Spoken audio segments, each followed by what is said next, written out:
We've all seen the memes, wine o'clock, whining wives, mums who whine. Women and their love of a drink is a bit of a running gag in Australia, especially at the end of a long, hard day. But some of us might look forward to it a little bit too much, and that is becoming a big problem. But it doesn't have to be. And we have two ladies who've been to the brink and they're back to tell us why. We are joined now by Faye Lawrence and Katie Grazza from Untoxicated. It's nice to see you, ladies. Thanks for joining us. Hi, thanks for having us. Thank you so much for having us. It's so interesting because we see this on social media all the time, and I've got a lot of friends as well who have little kids and just hang out until they can have a glass of wine at the end of the day.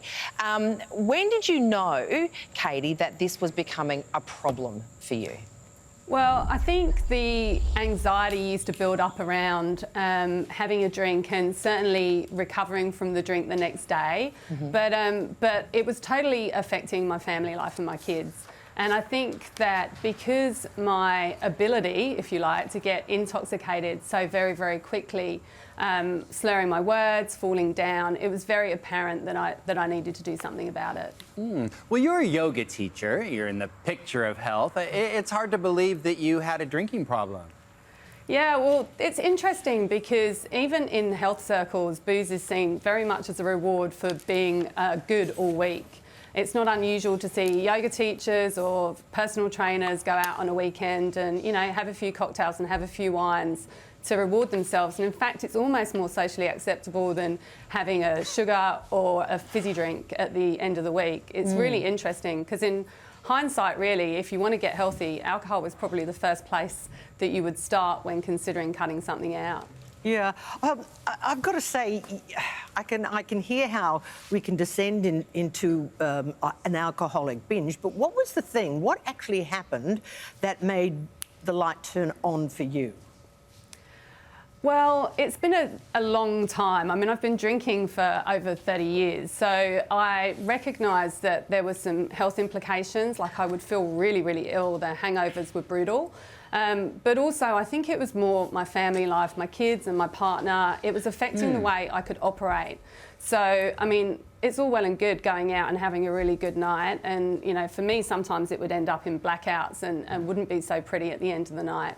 But the recovery was awful. It was almost impossible to be present for my children. I felt really ill and I wasn't able to talk about it because I just wanted to be normal. So it's... I realised quite quickly that it needed to stop completely and I needed to be free of either looking forward to the next drink and certainly be free of recovering from it. Well, Faye, let's bring in you now. Now, you made the decision to go to rehab to give up drinking. Now, do you think having young kids is driving women to drink, or is it something else? And what was the moment when you realised you had a problem? I think women have so much pressure put on them. I mean, there's no doubt that parenting is probably one of the hardest things we're ever going to do in our lives. But I think also, you know, if you're holding down a demanding job, you might have elderly parents. There's a pressure to look a certain way. There's a pressure to be a certain weight. There's all the emotional labour that predominantly women carry around, you know, your child's well-being and are they being fed. You know, so you're just bombarded with all these expectations and there's very little time for you. And so you don't have time necessarily with all that stress to be able to look at healthy coping mechanisms. So the answer is get home, get the wine out immediately, you know, and just get a break from it all. So that's why I think for mums in particular, it's, you know, just an easy, quick fix to try and take the edge off, basically, for a lot of people. Oh, as a working mum myself, I hear that, sister. Faye, one of the things you hear about people all the time... And dads too, and dads. That's right, that's right. No, it's true. I know exactly how you feel. One of the things you hear about people who quit drinking all the time is that suddenly they lose their friends. They go out, they're not drinking. People say, oh, go on, have just one. It's awkward for them, it's awkward for their friends. What happened to your social group when you went sober? Did you find you lost friends? It was a real issue for me getting to the point. I was sort of on and off trying to give up for about 20 years. Sort of I'd have a really bad episode, for example, with alcohol, and then I'd think, look, I know I've got a problem, I'll try and seek help. And then by the weekend, it was like, party on, you know. No, I'm fine, I'm high functioning, I've still got a job, I'm still holding it all together.